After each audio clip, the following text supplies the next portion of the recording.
शेष चंद्रवंशी एवं संतोषी दीवान के स्वर में यह गीत।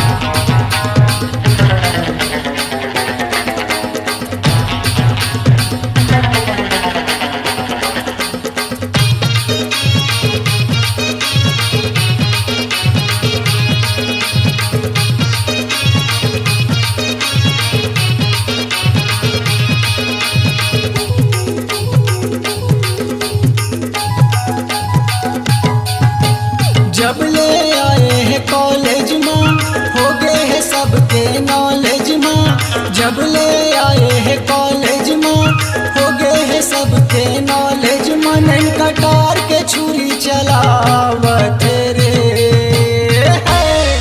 अरे हाई वोल्टेज के दिल में बिजली गिरावत रे। अरे हाई वोल्टेज के दिल में बिजली गिरावत रे।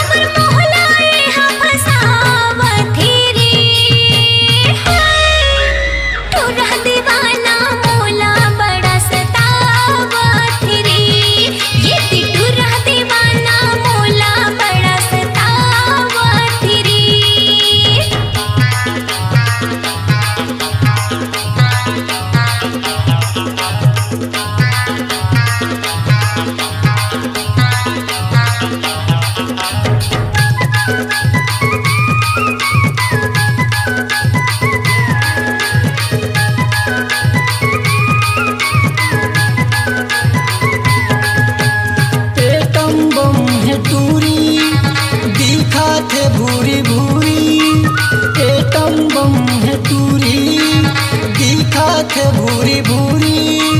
दिल धड़कावत मन ललचावत लगत मीठी छुरी। दिल धड़कावत मन ललचावत लगत मीठी छुरी। ए दीवाना मोला बनावत रे, हाई वोल्टेज के दिल में बिजली गिरावत रे। अरे हाई वोल्टेज के दिल में बिजली गिरावत रे।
फाइन हाथ में धरे मोबाइल।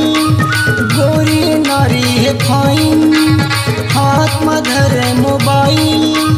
गाल गुलाबी है नैन शराबी है मारत है स्टाइल।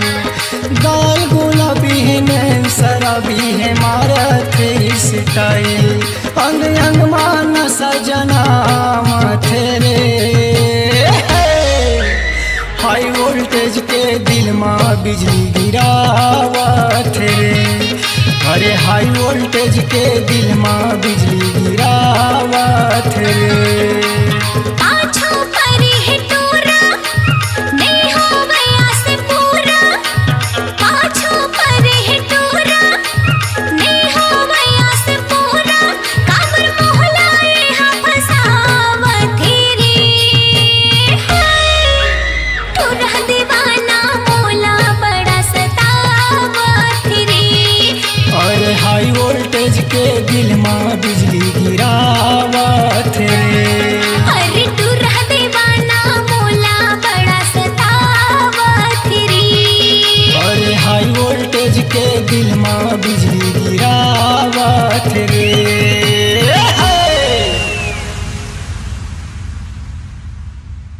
अपनी आवाज को दीजिए एक नया मुकाम। डिजिटल रिकॉर्डिंग की दुनिया का जाना पहचाना नाम स्वरांजलि, जहां गूंजती हैं ध्वनियां अपनी माटी की सौंधी सुगंध के साथ। छत्तीसगढ़ी संगीत के विविध रंग जो पहुंचाते हैं पूरे प्रदेश में डिजिटल रिकॉर्डिंग के संग। स्वरांजलि स्टूडियो, नेमीचंद गली नंबर 2, गंजपारा, रायपुर।